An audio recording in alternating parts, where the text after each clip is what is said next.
Voilà mes amis, on se retrouve avec notre cher maître, notre grand maître authentique, Monsieur Ababou, qui, comme je ne cesse de le dire, est de plus en plus apprécié par le monde entier. Et comme je l'ai déjà dit, il nous reste très peu de maîtres authentiques dans ce monde. La plupart sont tous déguisés. Chapeau, chemise blanche, veste, machin, etc. Ce qui compte, c'est la vitrine. Mais là, on a un maître authentique. Parce qu'il est habillé très simplement. Hein, une belle chemise. Voilà. Il n'a pas de chapeau, il n'a pas de chemise blanche, il n'a pas de costume. Il ne se fait pas passer pour un rabbin. Mais un homme d'une authenticité, d'une sagesse inimaginable. M'excusez si je dis ça, hein. M'en voulez pas, hein. Voilà. En tous les cas, nous, on n'est pas des rabbins. On ne veut pas être des rabbins. On veut être des Hébreux. Et l'Hébreu authentique, il reçoit une sagesse inimaginable sans avoir besoin de se déguiser derrière une vitrine. À partir de la terre d'Israël. À partir de la terre d'Israël. De la terre d'Israël. À partir de la terre d'Israël, vous avez 100% raison. Aujourd'hui, on va parler de Adam Arishon, tout simplement parce qu'on approche de Rosh Hashanah. Et comme on le sait, Adam Arishon est né à Rosh Hashanah. Et on va parler aujourd'hui de lui. La semaine prochaine, on va peut-être commencer à parler de Rosh Hashanah. Et je voudrais donc faire l'introduction comme d'habitude. Après, je cède la parole à notre maître. Et vous savez, je vais commencer par les initiales du mot Adam. Aleph, Adam, Dalet, David, Mem, Mashiach. On voit que toute la mission d'Adam Arishon était d'amener le Mashiach. Absolument. D'ailleurs, s'il avait attendu... Ah, mais excusez-moi, pardon. Oh non. C'était lui le Mashiach, la vérité, avant la faute. C'est vrai. C'est vrai. Il était... Disons que... Potentiellement. On peut ne pas 100% être d'accord, c'est tout à fait normal. Deux juifs qui sont d'accord, ce n'est pas des juifs. Très bien. Moi, je pense qu'il était le chemin du Mashiach. Le Hari HaKadosh dit que s'il ne s'était pas uni à sa femme le vendredi, C'est ça. et qu'il avait attendu Motzei Shabbat, la fin du Shabbat, ils auraient enfanté le Mashiach. Oui, mais Voilà. il y avait la graine du Mashiach, c'est ce que j'ai dit. Ah oui, oui, évidemment. oui, la graine. Et c'est dans son nom. Oui, bien sûr. Adam, Bien David, Mashiach. Bien sûr, bien sûr. Bien sûr. D'ailleurs, dans le Mashiach lui-même, Bien sûr. le Nefesh sera David, le Ruach Yosef, Yosef. la Neshama Moshe, la Chaya Adam, ça veut dire que... N'oublie pas sa femme. Hein. Ça veut dire qu'il sera son... Oui, enfin, toutes Oui. les personnes de Mashiach viennent de sa femme. La femme. Mais il aura Adam, le quatrième niveau, Et cinquième. et la Yechida, ce sera le Mashiach Bien sûr. lui-même. Exactement. Mais le quatrième niveau, l'un des plus hauts niveaux, c'est Adam, qui Exactement. revient dans le Mashiach. Absolument. Maintenant, qu'est-ce qui s'est passé? On le sait très bien. Lorsqu'un homme a un potentiel extraordinaire de faire la réparation du monde, toutes les forces obscures tombent sur lui pour le faire tomber. C'est ce qui s'est passé. Mais le serpent, bien sûr, c'est un code. Ne prenez pas le serpent à la lettre.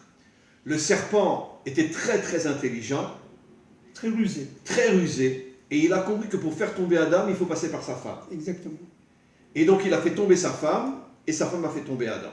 Exactement. Et depuis la faute de Adam et Ève, toute l'humanité vit sous le signe de la séparation entre le monde d'en haut et le monde d'en bas. Absolument. Le premier qui a commencé à reconnecter le monde d'en haut avec le monde d'en bas, c'était Yaakov. Léa représentait la Bina, le monde d'en haut, Rachel, la Malchut, le monde d'en bas. Mais bon, c'était au niveau d'un individu uniquement. Il a planté les graines de la délivrance. Mais la délivrance se dévoilera véritablement au moment de la délivrance finale, où là, il y aura une reconnexion entre le monde de la Bina et le monde de la Malchut, le monde d'en haut et le monde d'en bas.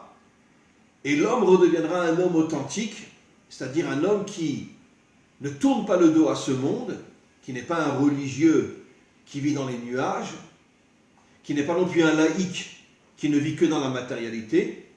L'homme authentique, c'est celui qui arrive à unir le ciel et la terre, le monde d'en haut avec le monde d'en bas, mais qui vit plus dans le monde d'en bas que le monde d'en haut. D'ailleurs, le rabbi de Lubavitch, qui est un de mes maîtres les plus importants, dit dans un Mahamar que après la délivrance finale, avec le temps, le corps sera au-dessus de l'âme. Absolument.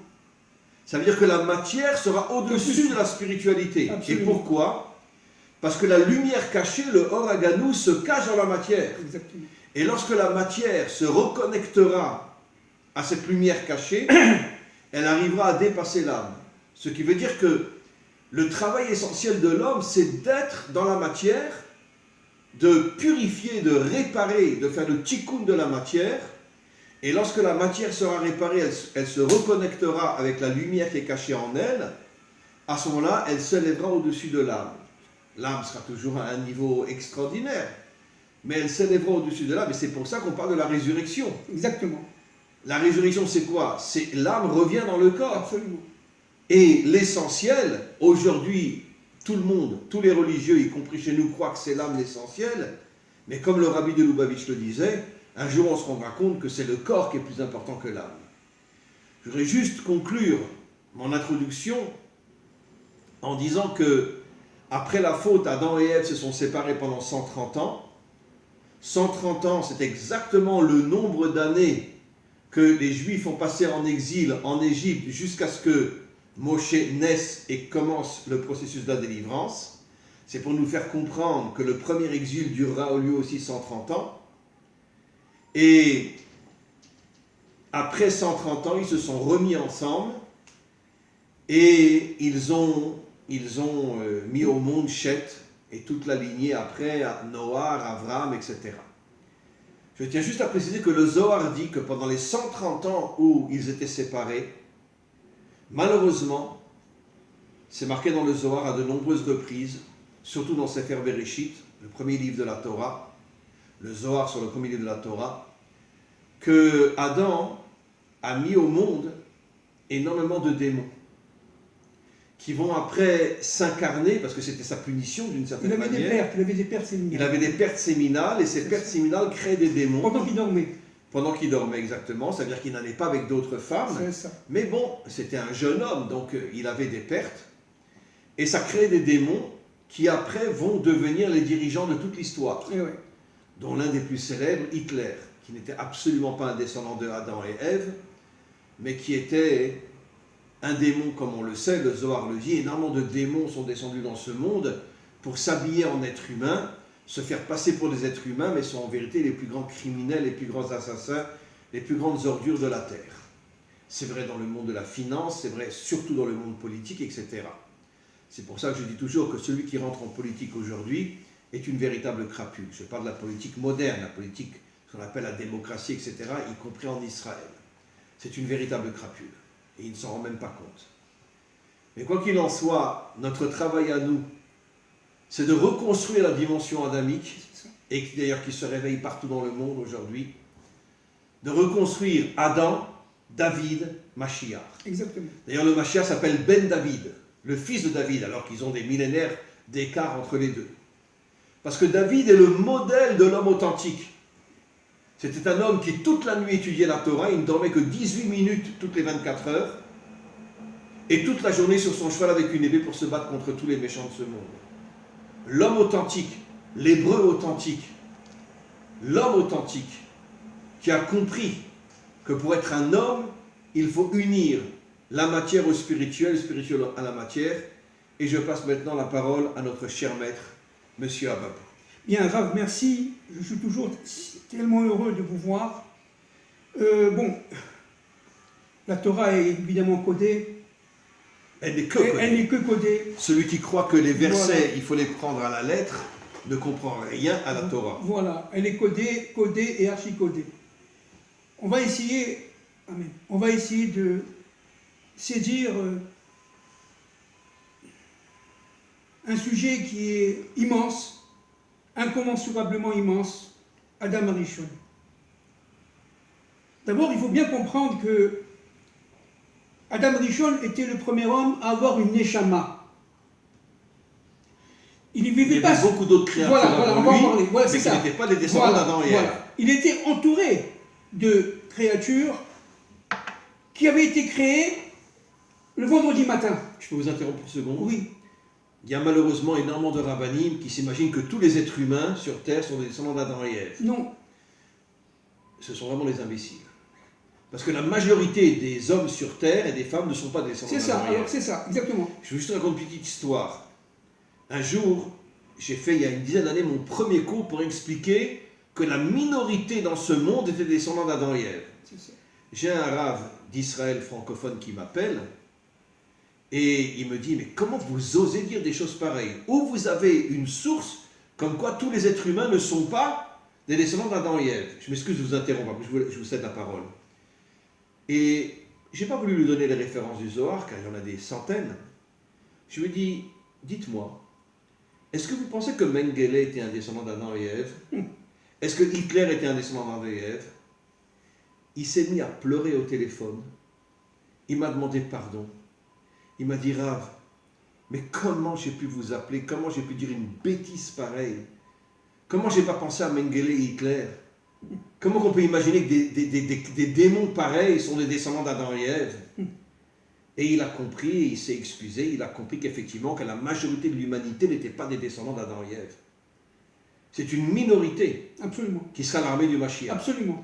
Je vous cède la parole. Exactement. Donc, il faut bien comprendre que Adam et Ève représentaient une très grande minorité. Ils étaient entourés de ces êtres qui avaient une personnalité humaine, une apparence humaine, mais qui n'avaient pas de neshama. Une vitrine. C'était une vitrine et ils avaient un nefesh abémi, c'est-à-dire qu'ils étaient vraiment animaux. Ils voulaient profiter de la vie, rigoler, sortir, aller le sortir le D'ailleurs, soir. ceux qui ont emmené le Maboul sont Voilà. Azav et Azaël, Voilà. deux anges déchus Exactement. qui se sont habillés en êtres humains et qui ont Exactement. amené toute l'humanité à se débaucher. Exactement. Alors donc ce qu'il faut bien comprendre, et ça c'est fondamental, n'est-ce pas, c'est que non seulement Adam Arishon et sa femme n'étaient pas seuls, ils formaient une minorité, mais surtout, ils étaient sous pression. Ils étaient sous pression tout le temps sous problématique. Et leur travail avant la faute, c'était de réunir le ciel et la terre, de recevoir les ordres, parce qu'ils avaient reçu une neshama spéciale, n'est-ce pas, la neshama d'Adam Arishon. Il parle Be'apav Nishmat Chaim. Exactement. La Neshama est au niveau de la Bina. Exactement. C'est-à-dire que Adam et Ève étaient au-dessus de la Au-dessus nature. de la nature. Avant la faute. Exactement. C'est pour ça que les êtres qui étaient autour de lui, dans ces civilisations-là, ne comprenaient pas du tout ce qui s'est passé. Ils étaient vraiment agressifs. Alors eux, ils ont tenu, jusqu'à arrive, évidemment, le serpent. Alors on va expliquer un peu, on va décoder un peu, en quelques secondes, ce que ça veut dire. D'abord, avant la faute, Adam Arishon avait en lui le principe de justice intégrale. C'était un homme moral, d'une très grande moralité et d'une très grande justice, telle que Dieu voulait pour l'homme. L'homme est un être de justice. Adam Arishon, un être de justice. Ça veut dire qu'il réunissait la justice. Eretz Kadma la Torah. Voilà. C'est quoi le Eretz? Un bon comportement précède la Torah. Exactement. Il réunissait la justice d'en haut, tribunal d'en haut, avec le tribunal d'en bas. C'est-à-dire que véritablement, il faisait le lien à chaque action, à chaque réflexion entre non seulement la pensée et le cœur, les forces de la pensée et les forces du cœur, mais surtout la justice intégrale. Il était vraiment, comme dit les Chachamim, Tzedek, Bet-Tzedek. Tzedek, vous voyez, ça veut dire deux fois le mot Tzedek. Bon, c'est la paracha Shoftim. Tzedek, Tirvot. Voilà, exactement. Le Tzedek d'en haut et le Tzedek d'en bas. Exactement. Il arrivait à... La justice d'en haut et la justice d'en bas. Il arrivait exactement à trouver le point central, qui réunissait les deux justices. Il était dans le émet, dans la vérité totale. Justice spirituelle, justice matérielle. Exactement. C'est-à-dire qu'à ce moment-là, à ce niveau-là, il peut pas y avoir de vol, de meurtre, de rien du tout. Pourquoi? Parce que tout simplement, tout était le bien. C'était tout pour le bien. Il y avait, si vous voulez, une déconnexion entre le mal et le bien. Et la faute, ça a été quoi? Ça a été d'intégrer, de mélanger le bien et le mal dans le bien et le bien dans le mal. Et c'est tout le problème. Alors maintenant, qu'est-ce que c'est que cette histoire de faute? Alors, évidemment, c'est pas un serpent, évidemment. C'est tout simplement un bel homme. Il faut comprendre, c'est un bel homme. Le Talmud dit que c'était le plus bel homme de la terre qui est arrivé à séduire Chava. Exactement. C'était un bel homme. Il l'a fait tomber. Tellement il était beau, plus beau que Adam. Absolument. Et Adam dormait. Les Rachamim disent à ce moment-là, Adam dormait. Bon, c'est tout collé, bien entendu. Alors, il a séduit. Et en la séduisant, qu'est-ce qu'il a fait? Il a séparé non seulement l'extériorité de l'intériorité, mais il a séparé le principe de justice en deux justices séparées. La justice d'en bas et le monde d'en bas. Et la justice d'en bas. Et c'est-à-dire c'est ça toute la faute. Voilà. D'ailleurs, la séparation entre l'Église et l'État. Exactement. La séparation entre la synagogue et l'État. Exactement. C'est-à-dire, alors qu'est-ce que c'est qu'un bon juge? N'est-ce pas? Parachat Shoftim. C'est tout simplement un juge qui est capable de comprendre que derrière un acte, il y a une volonté divine, il y a véritablement un plan secret, il y a un tribunal derrière, il y a les forces d'en haut qui doivent être intégrées aux forces d'en bas. Et pour cela, ça c'est un bon juge, selon la Torah, Or, qu'est-ce qui s'est passé? Il s'est passé que le principe de justice a été séparé, tzedek du tzedek, séparation. Il y a eu la justice d'extériorité et la justice d'intériorité. Les religieux à la synagogue ou à l'église et les laïcs dans le monde matériel. Et à partir de ce moment-là, le mauvais juge, au sens de la Torah, c'est celui qui va appliquer la loi sans comprendre véritablement l'intériorité de cette loi. Et il va tout simplement appliquer la loi bêtement. Il est érudit, très érudit, mais il ne connaît pas le plan de Dieu. Or, ça, c'est le monde de la faute. Donc ce n'est pas un juge. Voilà, ce n'est pas un juge. D'ailleurs, vous savez que c'est marqué explicitement dans la Parsha Kitetse que Rashi explique que toutes les guerres dans le monde viennent du fait que nos tribunaux ne sont pas connectés à Dieu. Exactement. Ne sont pas connectés à Dieu, et c'est eux qui amènent toutes les guerres du monde. Exactement. Vous savez que la valeur numérique de Tzedek, c'est la même que la Mashiach, 388. C'est-à-dire que véritablement, que pour pouvoir faire venir le Mashiach, il faut relier le Tzedek d'en haut du Tzedek d'en bas. Ça, c'est absolument fondamental. Et ça, c'est le Mashiach le fera. C'est-à-dire qu'avec le Mashiach, on ne rira pas, on ne mentira pas, on ne sera pas déguisé. On va être nu devant lui. Parce que ça sera un homme authentique. Ça ne sera pas ni un rave, ni un rabbin, ni un curé. Ça sera un homme authentique. C'est ça. Qui ne voudra pas qu'on l'appelle rave, qui ne voudra pas qu'on l'appelle rabbin, qui ne voudra pas qu'on l'appelle rabbi. Foutez-moi la paix. Je suis le serviteur d'Hachem. Pourquoi? Parce que tout simplement, il relie les forces de la création aux forces événementielles. Vous comprenez? Il réunit véritablement l'infini au fini. Et à partir de ce moment-là, il devient tout simplement intouchable. C'est-à-dire émettre. Et c'est ça l'annihilation du Mashiach. D'ailleurs, qui est dit Emet, mais Eretz Titzmar. C'est ça. La vérité se dévoilera à partir de la terre. C'est ça. Pas à partir du ciel. Exactement. À partir de la terre. Exactement. Ce qui montre que tous les religieux, dans leur grande majorité, sont tous complètement à côté de la plaque. Alors il faut bien comprendre que le Adam Rishon, avant la faute, avait carrément la capacité de comprendre le réel, l'événementiel, la terre. D'ailleurs, il était dans le Gan, qui est le monde de la Malchut, le monde d'en bas. Et il était abreuvé par le Eden, qui est la Bina. La Bina, exactement. Mais lui était dans le Gan, qui représente la Malchut, le monde d'en bas. Exactement. Adam Arishon venait de Adama. Ça veut dire qu'il venait de la terre. C'est pour ça qu'il s'appelle Adam. Il s'appelle Adama. Mais bien sûr. D'accord. Maintenant, cette terre, c'est quoi? C'est la terre d'Israël.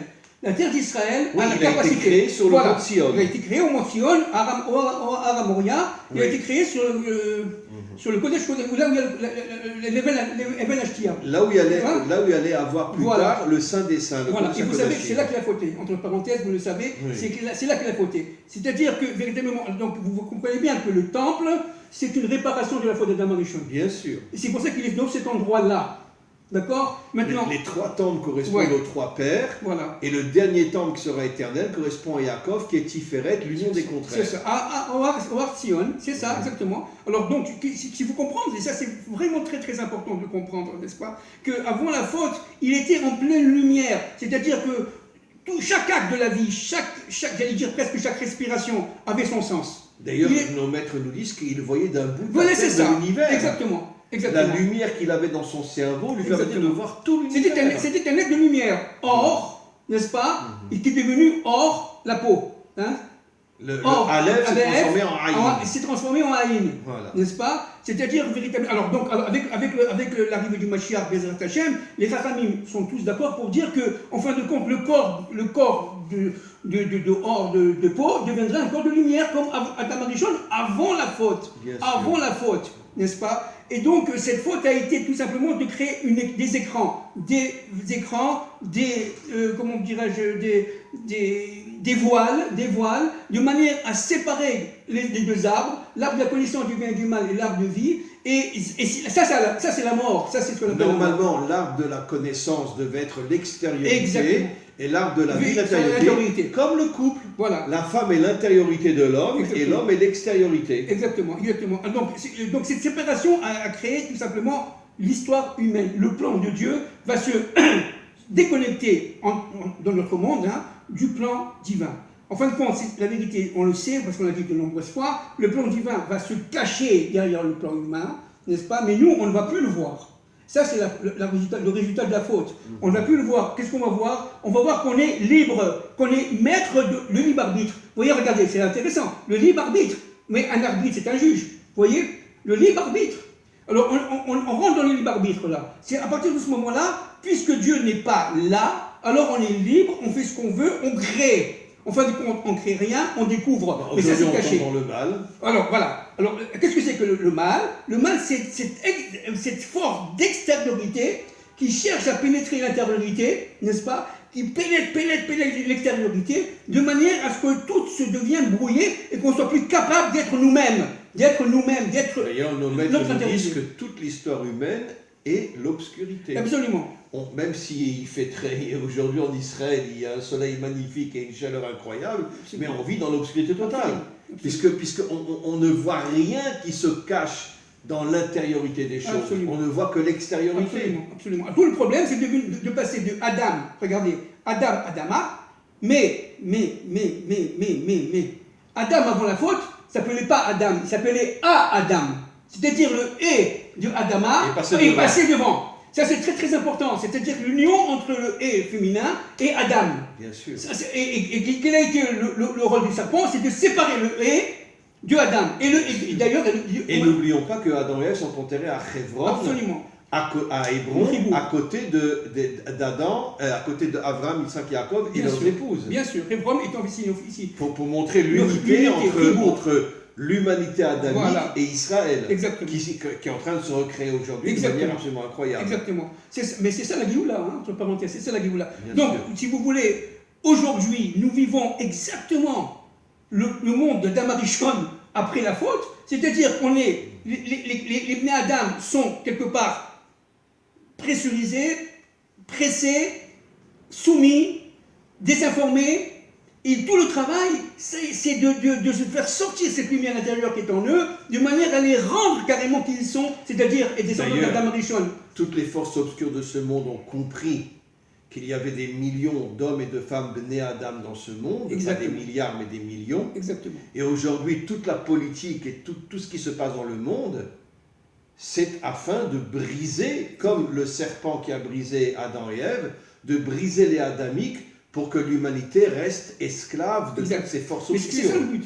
Mais c'est ça le but du serpent. Le serpent, c'était tout simplement remplacer Dieu. Il ne faut pas oublier. Le serpent, qu'est-ce que c'est que le serpent en fait? Vous savez que le Zohar dit que le serpent s'est réincarné dans Amalek. Absolument. Et qu'est-ce qu'il a fait Amalek?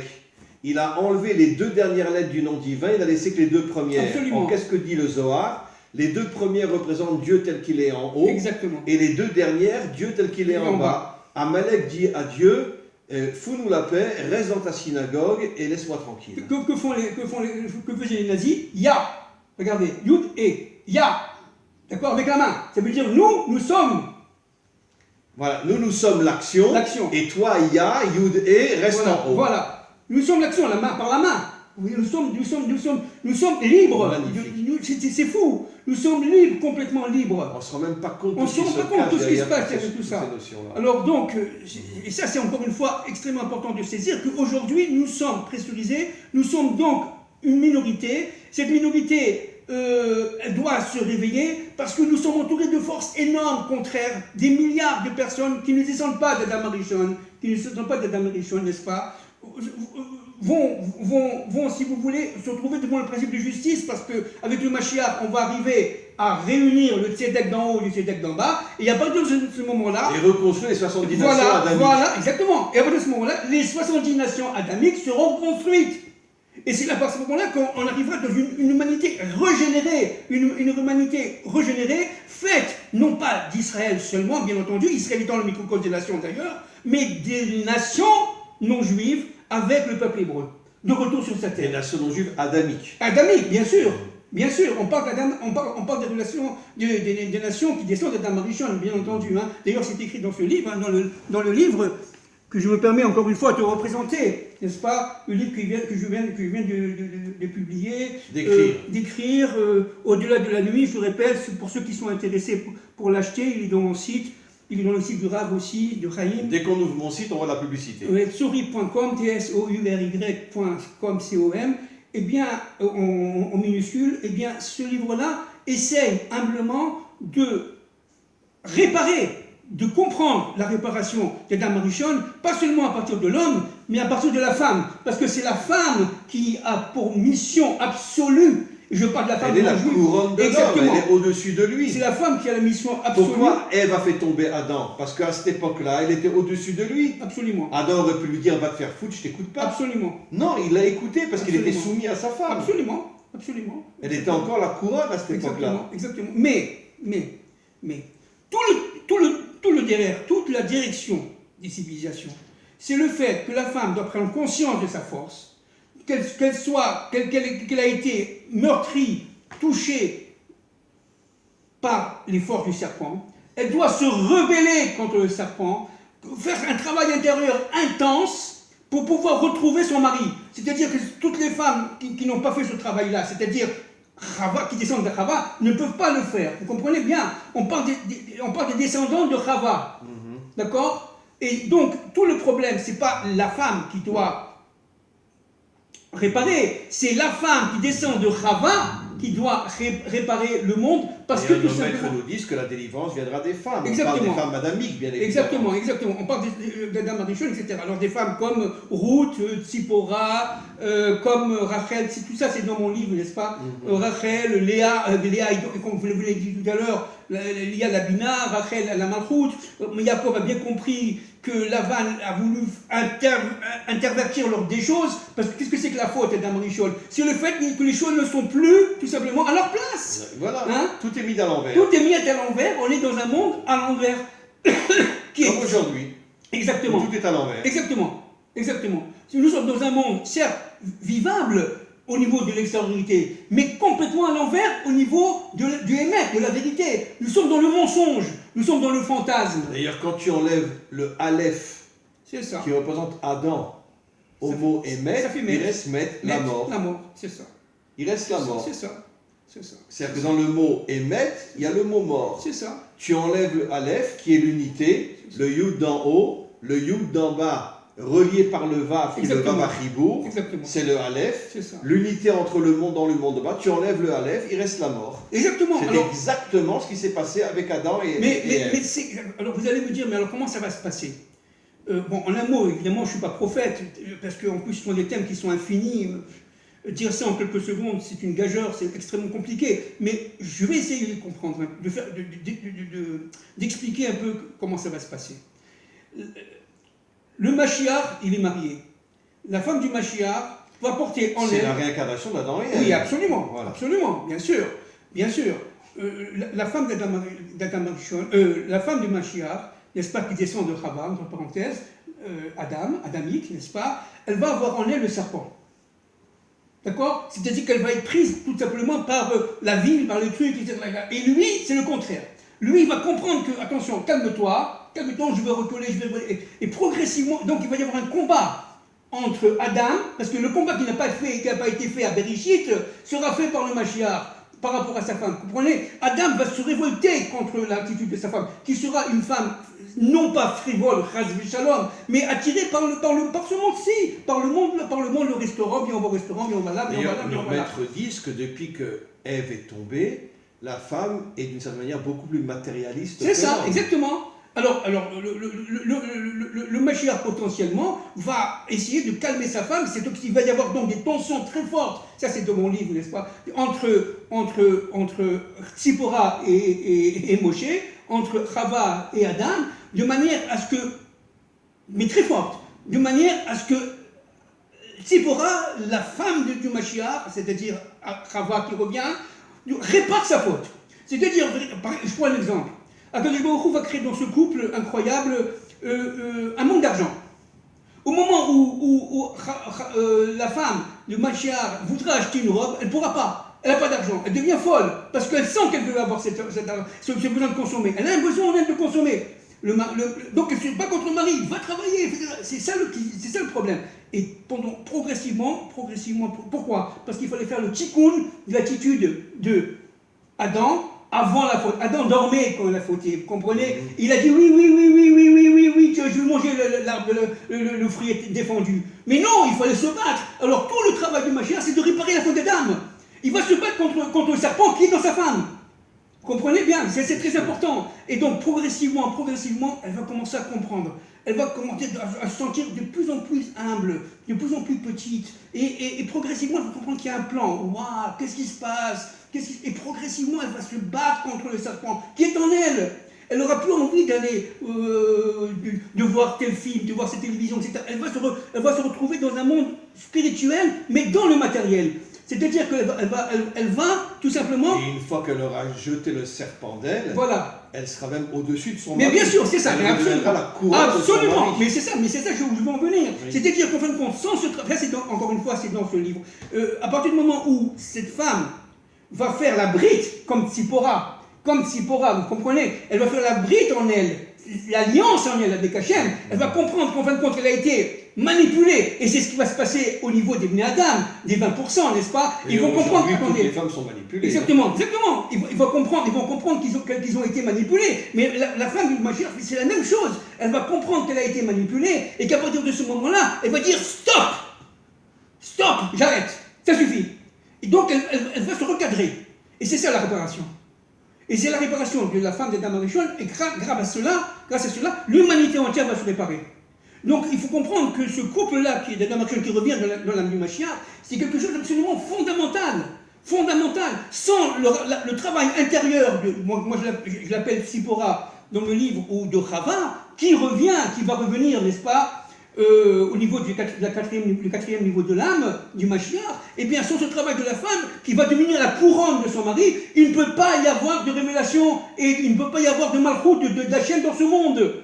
Et c'est pour ça que les femmes... Parce que si la femme n'est pas la couronne, l'homme ne peut pas être un roi. Mais c'est pour ça que les femmes... C'est pour ça, Chaim, que le serpent, aujourd'hui, à notre époque, depuis toujours, mais enfin, particulièrement depuis 50 ans, fait tout pour que les femmes se dénudent, se déshabillent, deviennent des objets sexuels, etc. Pourquoi? Parce que la femme... Tout est fait pour que la femme ne fasse pas ce travail. Parce que toutes les forces obscures savent que la délivrance viendra par le mérite des femmes. Absolument. Et elles font tout pour faire tomber la femme. Exactement. Et aujourd'hui, on le voit d'une manière Exactement. Elles montrent leur nombril. Aujourd'hui, elles ne font pas. Pourquoi pendant des années, elles faisaient ça. La mini-jupe, pourquoi elles montrent leur nombril? En disant à Dieu, attention, le nombril du monde, c'est moi. Aujourd'hui, vous trouvez des femmes de 75 ans qui sont en mini-jupe. Oui, c'est ça. Ou qui ont les fameux trucs serrés où on voit leur derrière, etc. Oh, c'est affreux. Mais des femmes de 75 ans. Mais pourquoi elles font ça? Vous comprenez? Inconsciemment, bien entendu, inconsciemment. Parce qu'elles sont manipulées. Elles sont manipulées. Mais plus profond que ça. Elles se battent contre Dieu. C'est-à-dire que c'est un combat secret du serpent qui est dans elle. Qui est en elle. Attention, bien entendu, elle, c'est pas le serpent. Le serpent qui est en elle, qui empêche de voir la lumière. Et c'est tout le travail. Donc s'il n'y a pas une femme originelle, Chava, qui fait la réparation de sa faute, on ne peut pas faire sortir le Mashiach de David. C'est elle la première qui va réparer la faute de Adam et Ève. C'est elle la première qui va réparer la faute d'Adam et Ève, et c'est encore plus que ça. C'est-à-dire qu'en fin de compte, elle va s'auto-libérer, si vous voulez. Waouh, elle va devenir calme. Elle va se rejoindre à son mari, elle va lui dire, maintenant on fait le Aleph. Mais c'est un travail de fou, ça demande pour cette femme-là. Moi évidemment je ne la connais pas, mais cette femme-là, c'est un travail de 30, 40 ans, d'une vie entière. Évidemment, elle aura contre elle ses sœurs, ses frères, Pourquoi? Parce que eux, ils sont dans l'autre monde, dans le monde de la faute.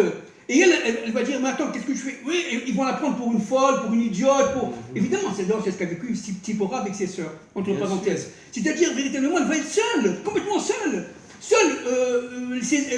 Elle évitera d'avoir trop d'amis, elle vivra seule dans son intériorité. Et elle cachera, elle sera silencieuse, elle sera en prière toute la journée.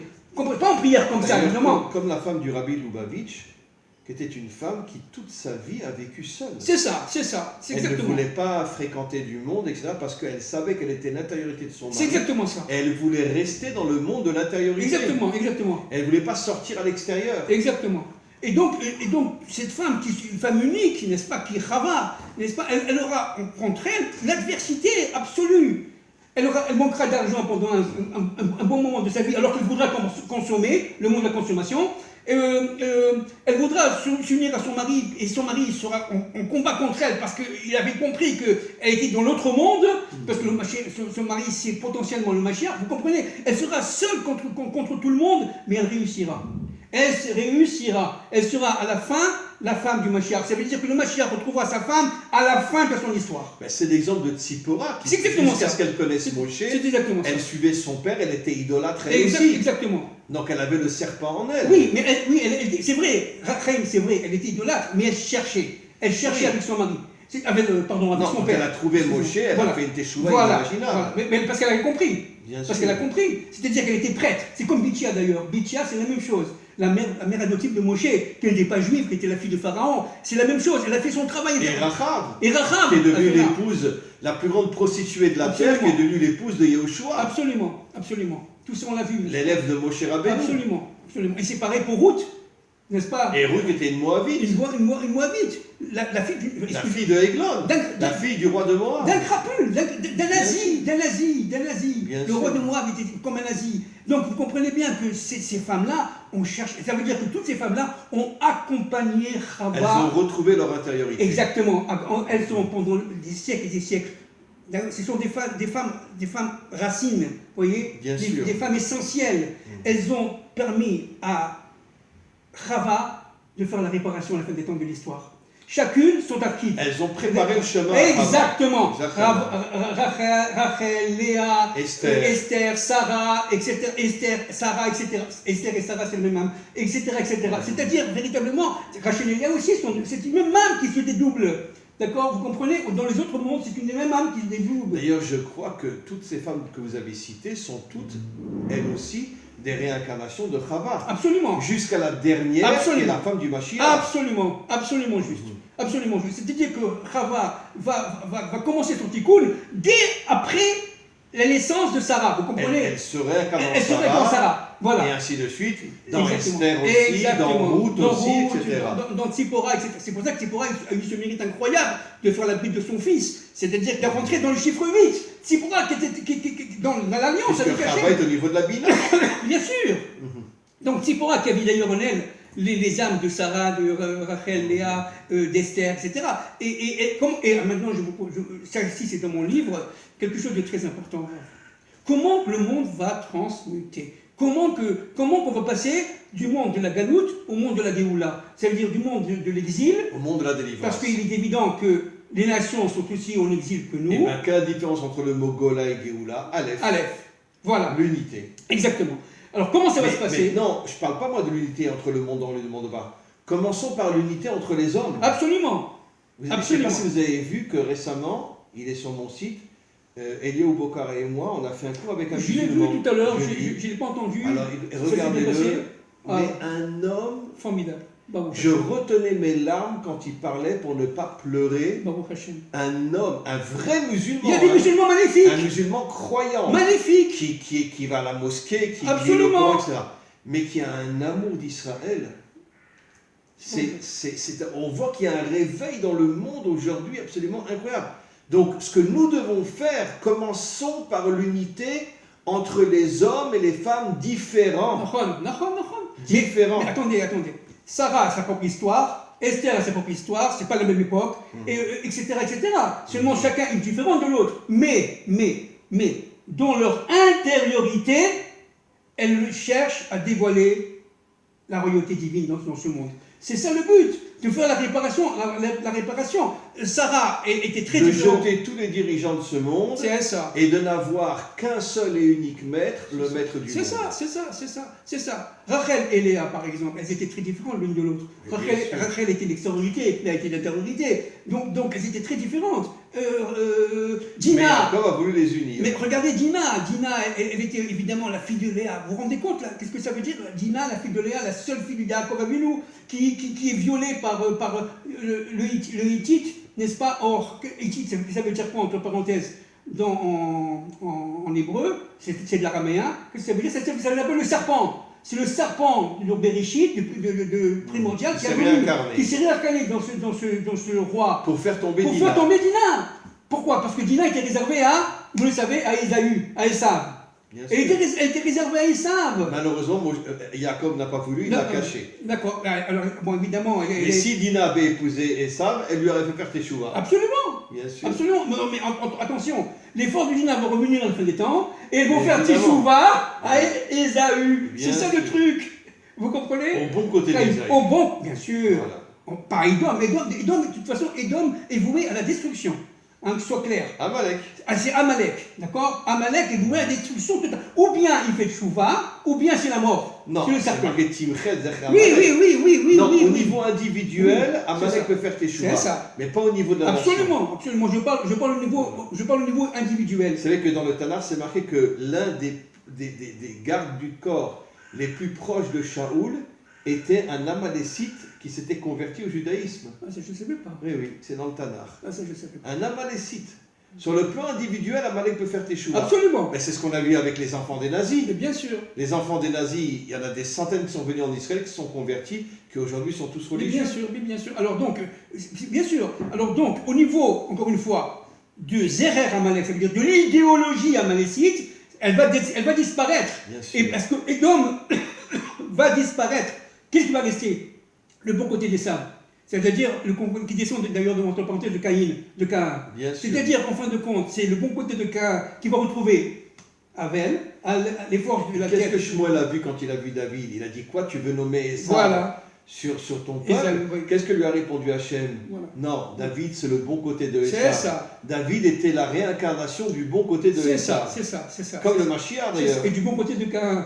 Voilà, exactement. C'est ça qui est fou. Et qu'un qui vient du serpent. Absolument. Caïn Et qui veut le serpent. pourquoi Nachash, serpent, a la même valeur numérique que Mashiach? Pour dire que le Mashiach, c'est la teshuva du serpent. Absolument. Et c'est ça que va faire la femme du Mashiach. C'est la Elle va teshuva du faire teshuva au serpent qui est en elle. C'est Absolument. fou. C'est pas qu'elle va le jeter, le détruire, non. Non. Elle va lui faire teshuva. Ça veut dire le serpent va réparer sa faute. Il va dire, waouh, qu'est-ce que j'ai fait? Vous savez que c'est marqué dans le Talmud que le plus grand ami d'Abraham est le Satan. Vous l'avez lu ce Oui, passage-là? bien sûr. Pourquoi? Oui. Parce que le Satan a tout fait pour faire tomber Abraham. Voilà. Parce que son but, c'est de nous faire de nous des guerriers. Exactement. Et quand il a vu qu'Abraham, à chaque épreuve, montait, Alors, il est devenu son plus son- grand son- ami. son- Et quand quelqu'un ouvre la bouche sur Abraham, il vient et il le tue. C'est exactement ça. Oui, bien sûr. Ça veut dire quoi? Que même le Satan a fait des choux. Absolument. Mais c'est ça le Mashiach. C'est ça le Mashiach. Bien sûr. C'est la Bien sûr. teshuva. C'est la teshuva. Il est dit Ish Tsemar ou mi tartav yitzmar. Il viendra de Absolument. tout en bas. Absolument. Le Mashiach, c'est le serpent qui fait teshuva. Absolument. C'est le même nom, la même gamatria. C'est la même valeur numérique. 358. Absolument. 358. Donc, D'accord. je ne sais pas si on s'en rend compte. Donc, le travail que D'ailleurs, cette femme- 358, 3 et 5, 8, 8 et 8, C'est- 16, 1 et 6, 7. La malchoute. Voilà. Bravo. La malchoute. Bravo. Et tout Ça ce travail. veut dire que Nachash et Mashiach représentent la malchoute. C'est exactement ça. Au départ, le serpent représentait la malchoute de toutes les forces obscures de ce monde. Exact. Mais cette malchoute fera teshuva C'est ça. et redeviendra la malchoute d'Hachem. Ben voilà. Mais c'est exactement. Mais c'est ça la. D'ailleurs, nos maîtres disent que le monde a été créé pour la teshuva. Mais c'est ça la délivrance. Bien C'est ça sûr. la délivrance. On va se Bien délivrer. sûr. On va se délivrer de quoi? Des forces du mal. Et qu'est-ce que c'est quoi les forces du mal? C'est une nachash avant la tchouva. Et une nachash qui va faire tchouva, automatiquement va accepter, en fin de compte, Dieu, accepter la royauté, le plan de l'histoire, Bien et sûr. ça y est, c'est fini. D'ailleurs, on le voit dans le Talmud. Des enfants de Haman ont fait tchouva, sont devenus des grands maîtres. Absolument. Des enfants de Sancheriv Absolument. sont devenus les maîtres de Hillel et Shammai. Absolument. Rabbi Akiva est un descendant de Sisra. Oui. Ça veut dire qu'on voit que toutes les forces du C'est mal vrai, finissent par faire teshuva. Raï- Rabbi Meir Voilà. vient de la famille de César. J'allais vous le dire, Rabbi Meir Balnès, c'est de la folie. Il vient de la famille de César. Bien sûr. Non, mais c'est exactement. Il y en a qui disent que c'était le fils de Néron d'ailleurs. Oui. Il y en a qui disent que c'est le fils de Néron. Exactement. Donc, pour conclure, le travail des femmes est infini. Le travail de la femme du Mashiach est fondamental. La femme, c'est évidemment la couronne de son mari, mais avant de devenir la vraie couronne de son mari, elle doit se battre contre le serpent qui est en elle. Bien Elle sûr. doit faire son propre petit coup, sa propre sûr. réparation. Et ça, c'est la femme du Mashiach. C'est pour ça que vous me dites, Fabien, qui est le Mashiach? Regarde ta femme d'abord. Si sa femme, elle a fait ce travail-là, alors je peux vous dire, c'est ça le Mashiach. Son mari est le Mashiach. Bon, alors nous, on risque d'être le Mashiach alors. Parce que nos femmes sont extraordinaires. Ah là là là là là là. Ma femme est partie, Rav, ma femme est partie. Et je sais, mais c'était la plus grande de toutes. La plus grande de toutes. Donc, Et de toute façon, n'oublions pas que quand elle revient à Triatabetim, hein, vous m'invitez et je vais danser. mais je voudrais, danser. je voudrais Rav, faire aujourd'hui l'Unishmat de mon père, Oui. c'est l'Askara de mon père. Aujourd'hui, que tu reposes ton âme. Mon père, il s'appelait Abraham Ben Moshe Berachel. Et que tu reposes ton âme aujourd'hui, c'est le 4e anniversaire de son départ de ce monde. Voilà. Rav. Voilà. Et bientôt, on aura le Yahrzeit, la Askara de votre De épouse. mon épouse, Bezrat dans Hashem. quelques semaines, oui, absolument. Voilà. Voilà, Rav. Je pense que, alors, on répète quelque chose de fondamental, n'est-ce pas? Nous sommes, dans notre génération, en plein réparation secrète, Oui. secrète. On est actuellement désinformés, dans un monde fantasmatique, rempli de mensonges et de désinformations, tout ce que vous voulez, c'est vrai, mais secrètement. Secrètement. Nous préparons la Nous délivrance. préparons la délivrance. Nous rentrons dans notre intériorité et grâce au mérite des femmes tzadkaniotes, des femmes vaillantes, c'est-à-dire des femmes combattantes. Vous voyez? Voilà. Donc il faut être très très optimiste, hein, malgré tout. Écoutez, j'ai pas de mots pour vous remercier une fois de plus. Et vous savez qu'on dit que la Torah est une. La Torah est une. Non, c'est vrai, la Torah est une. Merci au Maître du monde de nous avoir permis, depuis déjà un long moment, de pouvoir faire ces cours extraordinaires ensemble, qui sont appréciés, mais à la folie, par le monde entier. Et bon, n'oubliez pas, si vous êtes le Mashiach, moi je suis votre âme. Bon, c'est une blague, Je sais bien. mais c'est pas grave. Bien Allez, sûr. que des bonnes choses. Amen.